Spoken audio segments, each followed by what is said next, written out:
सभी सनातनी और राष्ट्रवादी भाइयों को जय श्री राम। दोस्तों, आज हम बात करेंगे आम आदमी पार्टी का एक ऐसा भ्रष्टाचार जो कि सामने अभी आया है और आम आदमी पार्टी अब पूरी तरह से एक्सपोज्ड हो चुकी है। पूरे भारतवर्ष के अंदर में उसको लोग गालियां इसीलिए दे रहे हैं। आपको पता है, दिल्ली के अंदर में अभी बजट क्षेत्र चल रहा है। चीफ मिनिस्टर रेखा गुप्ता जी ने दिल्ली वासियों के लिए 1 लाख करोड़ का बजट इसका ऐलान किया है इस बार, जो कि जबरदस्त बात है। अब दोस्तों, उससे पहले ठीक डीटीसी बस की एक सीएजी रिपोर्ट आती है। वही सीएजी रिपोर्ट जो 2017 से अरविंद केजरीवाल और पूरी आम आदमी पार्टी ने दिल्ली के अंदर में दबा के रखी थी। 14 की 14 रिपोर्ट इन्होंने दबा के रखी थी। और ये जो डीटीसी बस का जो सीएजी रिपोर्ट है, ये तीसरा है अब तक। पहले आपको पता है लिक्वर स्कैम का जो सीएजी रिपोर्ट आई थी, उसमें घोटाला सामने आया है। दूसरा, हेल्थ इंफ्रास्ट्रक्चर पे जो सीएजी रिपोर्ट आई थी, उसपे भी घोटाला करोड़ों रुपए का दोस्तों आया है सामने।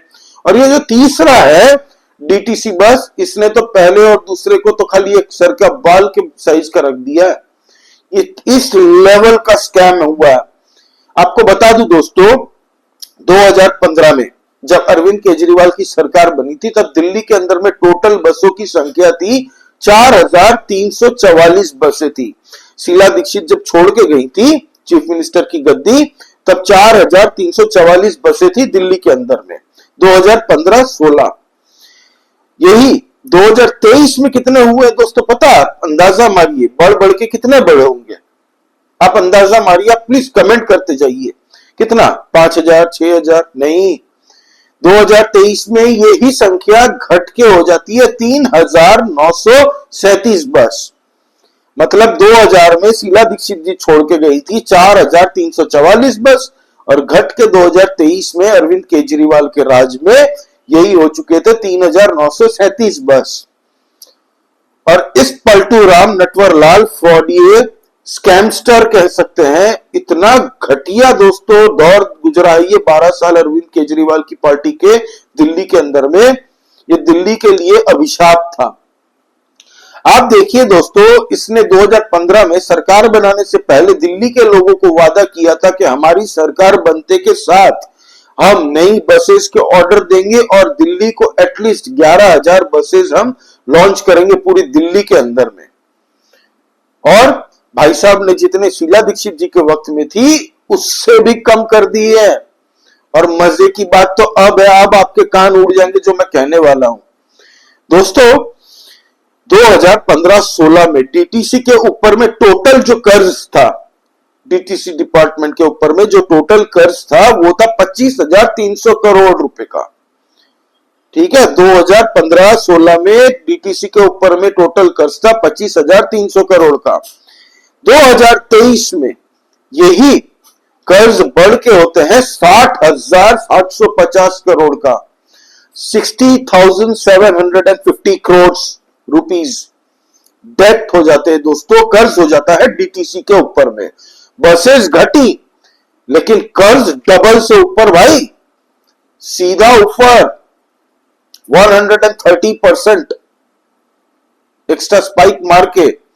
और ये पर्यावरण मिनिस्टर कौन थे? गोपाल राय, जो कि सी ग्रेड डी ग्रेड छात्र नेता था लखनऊ के अंदर में। उसके बाद में एक एक्टिविस्ट का पजामा पहन लिया और नटवरलाल की फौज, नवरत्नों की जो फौज है ना, इनकी टुकड़ी, सत्येंद्र जैन, फिर ये आपका मनीष सिसोदिया, जिसमें स्वाति मालीवाल भी थी, गोपाल राय, संजय सिंह, ये सब नगीने ना यही लोग हैं। और इनको जो जेल के अंदर में जो सजा मिलेगी, एक और तिहाड़ के अंदर में नाम जुड़ गया है गोपाल राय का। हालांकि ये बाबरपुर सीट से अभी जीत के जो आया है ना अभी दिल्ली के चुनाव में, वो पूरी मुस्लिम इलाका है दोस्तों, मुस्लिम डोमिनेटेड एरिया है, और उन्हीं के वोटों से इस बार जीत के आ चुका ये। नहीं तो इस बार इसको भी कोई नहीं जीता था और ये भी हारता। मनीष सिसोदिया, सत्येंद्र जैन, अरविंद केजरीवाल जैसे हारा है ना, उसी तरह से ये भी हारता। सोचिए आप, 25,300 करोड़ रुपए का डेट था, कर्ज था टोटल 2015-16 में।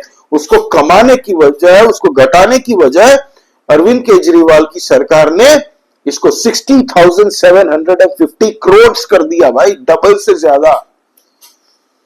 शर्म आनी चाहिए इन वाहियात सरकार दिल्ली के ऊपर में। दोस्तों बोलते हैं ना, ये काला युग था 12 साल, ये जो अरविंद केजरीवाल की पार्टी ने शासन किया ना, ये दिल्ली के इतिहास में एक काला युग की तरह माना जाएगा। हर एक डिपार्टमेंट में इन्होंने घोटाला किया, हर एक डिपार्टमेंट में 14 रिपोर्ट जो इन्होंने दबा के रखी थी 2017 से, इसीलिए इन लोगों ने पब्लिश नहीं की, क्योंकि करते तो इनको लोग दौड़ा दौड़ा के गलियों में कूटते। और इन बेशर्म ने शीश महल बनवाया, कितना वियतनाम से मार्बल मंगवाए थे, सोचिए।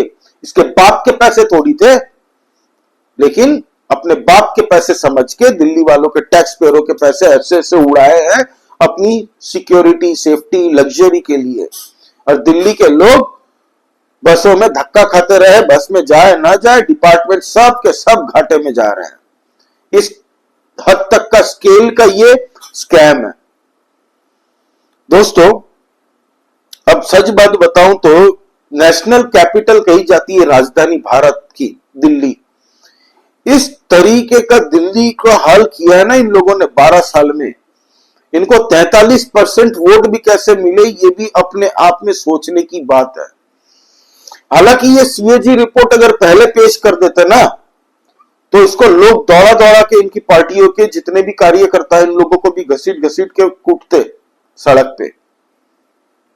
इस लेवल तक का दिल्ली वासियों को लूटा गया। ये सारे सीएजी रिपोर्ट अगर एक साथ कंबाइन करेंगे ना, तो मुझे लग रहा है ये 3 से 4 लाख करोड़ की चपेट पहुंची है दिल्ली वासियों को। 3 से 4 लाख करोड़ रुपए। आप सोचिए किस लेवल तक का ये स्कैम है भाई। भाई ने बोला था 11,000 बसेस उतारेंगे 2015 में, उल्टा घटा के इसको 3,937 बसेस पे ला दिया। उनमें से कई बसेस तो आउटडेटेड हो चुकी हैं। सोचिए, नई बसेस खरीदी नहीं है। कुछ टाइम पहले इन्होंने 300-400 बसेस खरीदी थी, बस वही, और खरीदी नहीं थी इलेक्ट्रिक बसेस। आपको पता होगा सीसीटीवी के नाम पे क्या स्कैम किया है। बसों के अंदर में सीसीटीवी लगाएंगे, इसीलिए 2021 के वक्त में इन्होंने 54 करोड़ रुपए खर्च किए थे। 54.5 crore, 52.45 CR to be precise. 2023 की ये जो सीएजी रिपोर्ट आई ना दोस्तों, तब तक आधे से ज्यादा सीसीटीवी जो बसों के अंदर लगाए थे वो काम ही नहीं कर रहे थे। और जो सीसीटीवी वाली कंपनी थी जिनको ये टेंडर दिया गया था सीसीटीवी का, उनको पेमेंट ऑलरेडी हो चुका था। और मैं गारंटी के साथ कहता हूं, पूरी अगर जांच होगी ना, उनसे भी इन्होंने पैसे लिए होंगे। और बोलने में कोई शर्म नहीं है। पूरी दिल्ली को तहस नहस कर दिया दोस्तों इन लोगों ने। इलीगल बांग्लादेशी और रोहिंग्याओं को फ्री की मुफ्त बस सवारी करते करते पूरी दिल्ली को जो चपेट पहुंची है, 60,750 करोड़ रुपए का डेथ आज की डेट में जो बोल रहा है, ये कौन चुकाएगा। और अरविंद केजरीवाल अभी पंजाब में जाके विपासना कर रहे हैं, पंजाब को बर्बाद करने की पूरी प्लानिंग तैयार कर रहे हैं और लोगों को फिर से पंजाब के अंदर में गुमराह कर रहे हैं। सोचिए आप किस लेवल तक का ये स्कैम करते हैं। शराब घोटाला में खुद बेल पे बाहर है। अभी इसकी बेल खारिज होने की ऑलरेडी मांग उठ चुकी है कोर्ट में। जब तक इसकी बेल की अर्जी खत्म होगी और कोर्ट बोलेगा भाई इसकी बेल खारिज करते हैं, इसको अरेस्ट करो, फिर से ईडी ने ऑलरेडी हाई कोर्ट के अंदर में ये रिक्वेस्ट डाल दी है, पिटीशन डाल दी है। सत्येंद्र जैन, मनीष सिसोदिया, गोपाल राय भी जाने वाला है। बहुत गंदी तरीके से इसको बीच चौराहे पे खड़ा करके सबके सामने पूछना चाहिए, बताओ कहां पैसे खर्च किए, इतने पैसे कहां से लॉस में आ गई, बसेस घट गई, लॉस कहां से बढ़ गया। ये जो फ्री की सवारी 10 जन फ्री की सवारी करते हैं और बिल फटता है 50-500 जनों के नाम का ना, ये भी एक बहुत बड़ा भ्रष्टाचार है। इस पे डिटेल जब रिपोर्ट आएगी तब हमें पता चलेगा और इसके ऊपर भी इन्वेस्टिगेशन खूब जल्द स्टार्ट होने वाली है। आप देख लीजिएगा, कपिल मिश्रा ट्रांसपोर्ट मिनिस्टर जो बनाए गए हैं ना इस बार, उन्होंने गुस्से में भी कह दिया कि किसी को नहीं बख्शा जाएगा। एक एक फूटी कौड़ी जो इन्होंने लूटी है ना, उसका हिसाब देना पड़ेगा। और इन लोगों के लिए दोस्तों कोई भी सजा, मैं बोलता हूं हर एक सजा कम है। इनको तिहाड़ के अंदर में आजीवन कारावास में कोड़े मारने चाहिए, जिस लेवल तक का भ्रष्टाचार इन लोगों ने किया। भारत के अंदर में एकमात्र, मेरी कई पॉलिटिकल पार्टियों के साथ में वैचारिक मतभेद चल सकते हैं, मैं उनकी पॉलिसीज पे टीका टिप्पणी कर सकता हूं, लेकिन सबसे घटिया अगर पार्टी अगर कोई लगती है ना मुझे, वो है आम आदमी पार्टी। ये दोस्तों एक विदेशी फंडेड पार्टी है जो कि भारत को तबाह करने की मानसिकता से आई थी, जिसने भारत के अंदर में ये रेवड़ी कल्चर जनरेट कर दिया ताकि भारत के हर एक राज्य में रेवड़ी कल्चर चलता रहे और भारत कभी विकास के राह में जाए ही ना। और यही इनका मोटो था और रेवड़ी के नाम पे दिल्ली को पूरी तरह से तहस नहस करने का काम किया है इन आम आदमी पार्टी वालों ने। अभी तो तीसरी रिपोर्ट है ये डीटीसी की, अभी तो कितने बड़े बड़े सबका बाप अभी आने वाला है।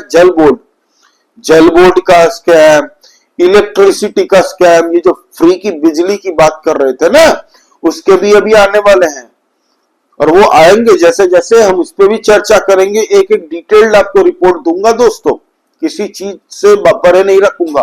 आप प्लीज सब्सक्राइब करिए इस चैनल को, लाइक कीजिए इस वीडियो को, नया चैनल है, आप लोगों की सपोर्ट की बहुत आवश्यकता। प्लीज आप सब्सक्राइब कीजिए, लाइक कीजिए और कमेंट करके बताइए आपको क्या लगता है, ये आम आदमी पार्टी क्या जेल में जाएंगी या फिर इस बार भी बच के निकल जाएगी।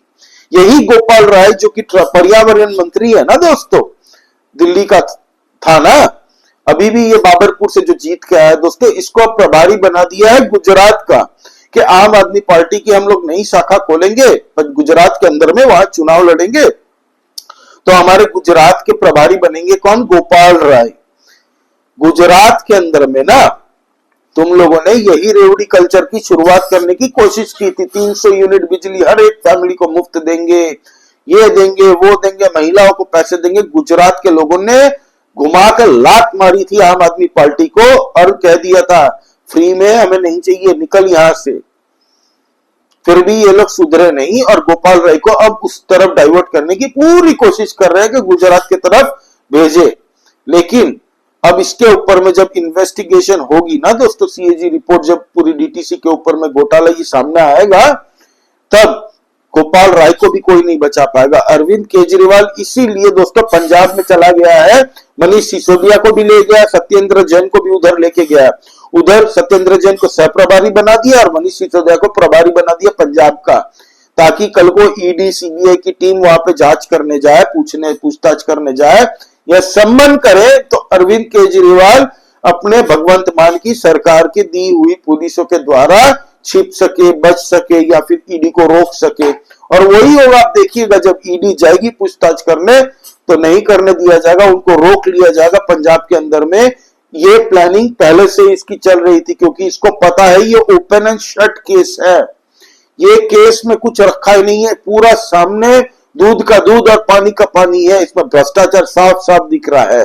लेकिन पूछताछ ईडी करेगी कि पैसे कहां गए, किन किन ने खाया, वो पैसे कहां उपयोग किए, किस वेंडर से आपने कॉन्ट्रैक्ट दिया, कैसे उन वेंडरों को हायर किया था आपने कि ये सीसीटीवी लगाओ।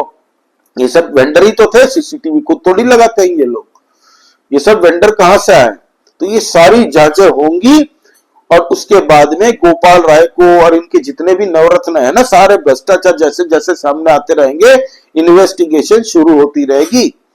हालांकि भाजपा को बहुत पहले ही इन लोगों को जेल में डाल देना चाहिए था, एलजी साहब को इन्वेस्टिगेशन की पूरी जांच कर देने की जरूरत थी, लेकिन इन लोगों ने डर के मारे सीएजी रिपोर्ट पब्लिक नहीं की, क्योंकि इन लोगों को 5 सीटें भी पूरी दिल्ली के अंदर में फिर ना मिलती। कुछ इलाके छोड़ के इनके इलीगल बांग्लादेशी, इनके रोहिंग्या जिनको ये अपने जमाई बना के रखते हैं ना, उनका भी हिसाब होगा। अभी दिल्ली के अंदर में इलीगल बांग्लादेशी और रोहिंग्या को भी घसीट घसीट कर दबोचा जा रहा है।